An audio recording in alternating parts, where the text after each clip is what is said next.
So one of the things that I used to have a real hard time with up in New England is she would walk into an apartment complex, and her goal was to get to the manager so that she could introduce Pulsar Halo to the manager about getting our brochures into the moving packages, right? So either into the moving packages, or there's always a little area sitting there in a there's always a little area sitting there right in the back that court furniture's there, or somebody that's renting beds or whatever it is. So you could get maybe a brochure put up over there with your cards in it as well. And one of the things she used to come back and she was always like upset about is the fact that she couldn't speak to the manager. The manager wasn't there. She felt like she was wasting her time. And I'd mentioned to her, I said, the best thing that can happen is that the first time you go in there is that the manager's not there. And here's why. You always have two leasing people. Maybe you got a business manager in there or a resident manager in there as well. And you're gonna get a chance to introduce what we do to the leasing staff. So you're gonna talk to the girl at the desk and you say, well, I know Tony's not here. I want to let you know who I am, what I'm doing here. It's Pulsar Halo. We're looking to get this into your moving packages for your residents. So the system is automation, it's security. The reason that it's so good is because we've been asked so many years to install these systems into apartments. So a lady moves into an apartment, she's had a history of needing alarm systems for whatever reason.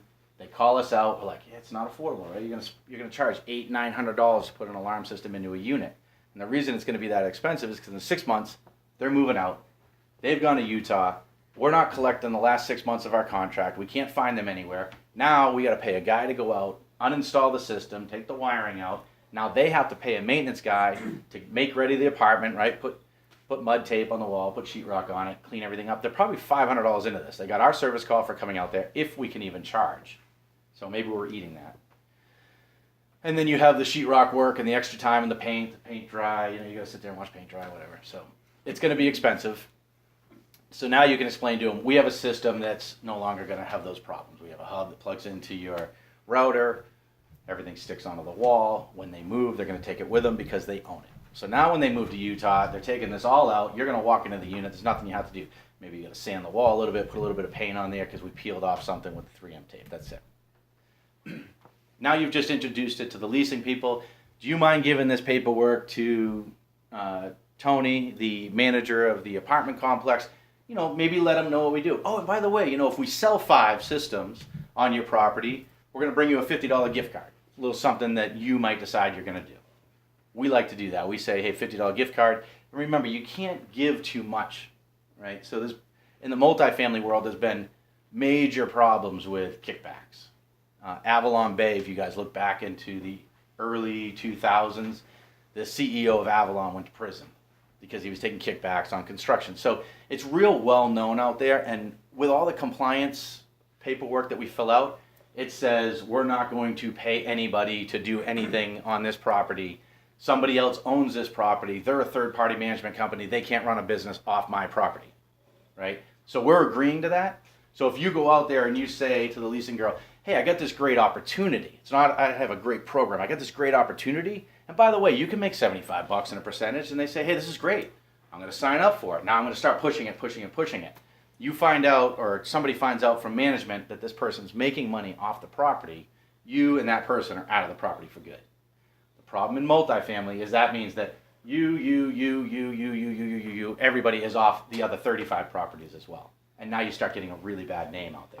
So they don't need that. All they need to know is, hey, we'll bring you $50 for the whole office to share lunch. That's okay. You can do little things like that. So you've introduced to the you've introduced to the leasing staff. You showed them the program. You let them know you're going to get a little bit of something if you do this. Now you've offered to have them, show it to Tony so that next time you come in, you're going to be able to say, hey, Julie, hey, Ken, how you guys doing? I'm back. I'm here hoping that Tony's there. Oh, yeah, well, we did tell him about you, so now it's a little bit of a warmer thing. So the fact that you get booted out the first time because there's no manager there is a complete loss if you don't spend a little extra time with the leasing people to actually spend time, get to know them, let them know who you are when you're in there and what you're doing. So we go to walk out, and we're like, oh, hey, by the way, is Jesus there? This is where we're going to start recording? Oh, okay. So you're walking out of the office and you say, oh, hey, Kimmy, I think we called her.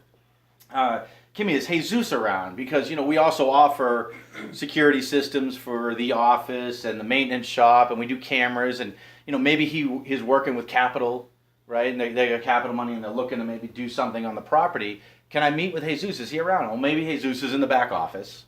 Maybe Jesus is on the property and you can't meet with him, or maybe he's down at the maintenance shop. He's down at the maintenance shop. Let me call him. So sometimes I'll call him on the radio and say, Brian's here to go talk to you. He wants to talk to you about something, and he's down at the maintenance shop, and you can drive down there and meet with him. Or maybe he's going to come up, and then you don't do it in front of the leasing staff anymore. You step out into the clubhouse, and you talk to him for a minute. Just introduce yourself to Jesus. Now, the thing about Jesus and his guys is that they know everybody on the property and every shitty thing that they do on the property, and who does the shitty thing to what person on the property, and who may need something, and they're all always talking to him about what it is they need, because he's the guy that's out there actually taking care of their problems. So trust me, that maintenance guy is the key. Now, not 100%. Sometimes he's running the property and the facility even more than the manager, but sometimes you have a really strong manager that doesn't give anything off to that guy. So you kind of feel it out, but that's the idea, is that you meet everybody still. So now you're working with the maintenance guy. You say, hey, Jesus, great to meet you. Just want to let you know I stopped in because I'm really interested in taking over the security for your office and your maintenance and your models if you have them. I know that Tony wasn't here today, so I introduced this stuff to the leasing girls. Oh, we had a girl and a guy. So I introduced it to the leasing staff. I gave them my brochures. I wanted to give you my card and my brochure, give you a minute to talk about like what we do. I won't waste your time, but we do automation, security, blah, blah, blah, right? So now you just told Jesus. Now, why is Jesus so important other than the fact that Jesus really knows everything that's going on the property? He might have guys working for him. Yeah. And who else does he have working for him? Contractors. Exactly. So spend an extra 15 minutes to change your life. Spend 15 minutes to talk to Dean, because he's been on this property for 15 years now. Now, every time that Dean has a problem with plumbing, he doesn't just call Joe's Plumbing, who he's probably going to use, but he has to get 3 bids. Every apartment complex requires you to get 3 bids. So that's plumbing, electrical, HVAC, garage door company, and locksmith. It's everybody that I know is going to be huge in our business. Now we say to him, all right, the first day is not a good idea. You're just introduced to Dean. You're telling him what to do. Maybe he's thrown in the garbage. He's already got a company. He doesn't really give 2 shits about the security. It's not a big deal. But you're coming back to talk to the leasing people. You're coming back to talk to Tony in the office. You're going to meet Jesus again. You're definitely meeting him again in the future. So maybe you start working with him, right? And now you guys are doing your thing. I mean, I would rather be working with a maintenance guy all day long when I go to apartment complexes than any of the staff in the office, and especially than any of the 400 people that live in the place. Because I listen to them like, So, we're talking with Jesus now. You're the second time around, so you say, hey, Jesus, it's great seeing you again. We're back at it, and they're going to start putting these brochures in. This is awesome. This is what we wanted. And I'm going to be bidding, maybe not till 2019, but I'm going to be bidding on the security. And, you probably are paying for a phone line down at your maintenance shop. We're going to be able to get rid of that, save $60 a month, and put something in for 39 plus cents, so 46.98, I think is what it is, if I pulled it off right. So cellular instead, and we're going to save you like $40 a month, which is really cool. And, maybe get your model unit in your leasing office. But, now that we're working together and we're really good friends, and I don't know, this is going to be the second time or the third time or whatever it is, all you're doing is building relationships, but you're building them deep. All of this started because Tony wasn't sitting in his office. You got the leasing girls. You got Jesus, right? He doesn't really care about you too much. You come back, you see the girls again, girl and guy, you see Tony again, now you're back to Jesus. It might be the second, third time, whatever it is, but be like, this is going really, really well. All-Star Halo has been awesome. I showed you this before, but, I want you to take it again anyways, just so that, because you probably threw the shit away. So you just take it again, stick it in your pocket. But say to them, this business is really cool because I can get other companies involved. And, you know, I know obviously you're getting plumbing bids every year, you're getting HVAC bids every year, you get garage door company bids when people roll into the garage door, or locksmiths, or what's the other one? HVAC? Yeah. So I know you got these guys, and you're probably pretty close with at least one from every one. He's like, yeah, I am. Well, you know, this program, if I set them up in business, I help them out a little bit, I make a little bit of money, but these guys can make money off of everything they do. And now you're going into your pitch about the affiliate program, not to him, but, hey, you know, you see me around now, you know I'm a good guy, you know I'm going to be working with you guys, or I'm not working with you yet, but I'm going to be in the future.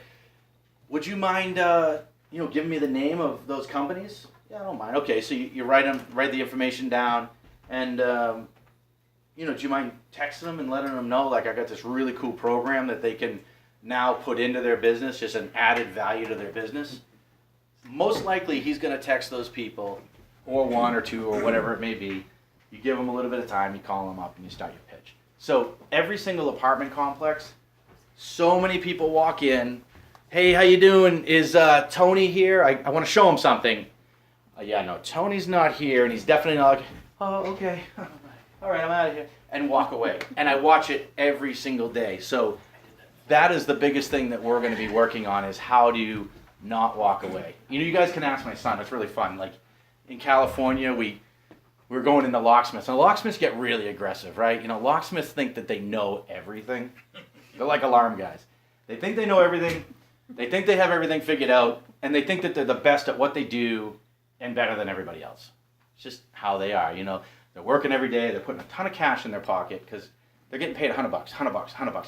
At the end of the day, you know, they're talking $900,000. They're not reporting it to anybody. They're doing really well. So when you go in with a new idea, a way to do something better, it's not always that great to them. It seems great to us. But the point, too, is that with Jesus and your leasing people, you have to take the time that you're there. You're there. You're putting your effort in. You're getting paid by the hour, one way or another, right? You're in there, you're going to make money on it at some point, or you're not going to make money, so you're getting paid by the hour. So you got to stay at it, and you got to take every little angle that you can with these people and really understand, you know, what it is that they're doing. Pull in a little bit about what they've done, their experience or whatever, how long they've been at the property, how long they've been in management. But it works when we do it that way. And it's literally, it's a blessing to not have that manager there the first time. And so many people look at it like it's a failure. And I also believe that you can't not decide that your first day, you're going into 10 properties. Like, no matter what, I guarantee you this, it sucks the first one. It sucks worse the second one if you've been kicked out of the first one. It gets bad.